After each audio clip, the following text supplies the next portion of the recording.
يواصل الهلال الأحمر الكردي في حي الشيخ مقصود الغربي بمدينة حلب تقديم خدمات طبية مهمة لأهالي المنطقة، حيث تعمل مشفاه على مدار 24 ساعة لتلبية احتياجات المرضى. وتتألف المشفى من 3 أقسام رئيسية: قسم الإسعاف أو إسعاف الأطفال، وقسم الطوارئ، وقسم خاص بالنساء، إلى جانب صيدلية تضم أنواعا متعددة من الأدوية. كما يتواجد في المشفى أطباء مختصون يقدمون الرعاية اللازمة للمرضى. وفي تصريح لأحد كوادر الهلال الأحمر، أكد أن العمل مستمر لتقديم الدعم الطبي للمدنيين رغم الظروف الصعبة، مشيرا إلى أهمية هذا المركز كمصدر رئيسي للرعاية الصحية في المنطقة.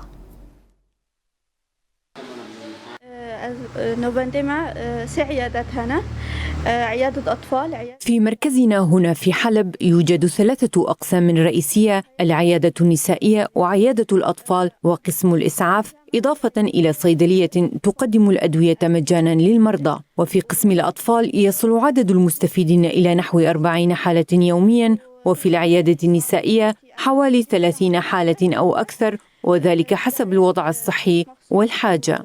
أما قسم الإسعاف فهو يعمل على مدار الساعة ويستقبل الحالات الطارئة في أي وقت. يأتي المستفيدون إلى المركز من حيي الشيخ مقصود والأشرفية، ونقوم باستقبالهم وتقديم الخدمات الطبية لهم بكل إمكانياتنا. ولكن في بعض الأحيان نواجه نقصا في الأدوية بسبب عرقلة وصول المستلزمات الطبية القادمة من منطقة الجزيرة، مما يسبب ضغطا إضافيا على عمل المركز.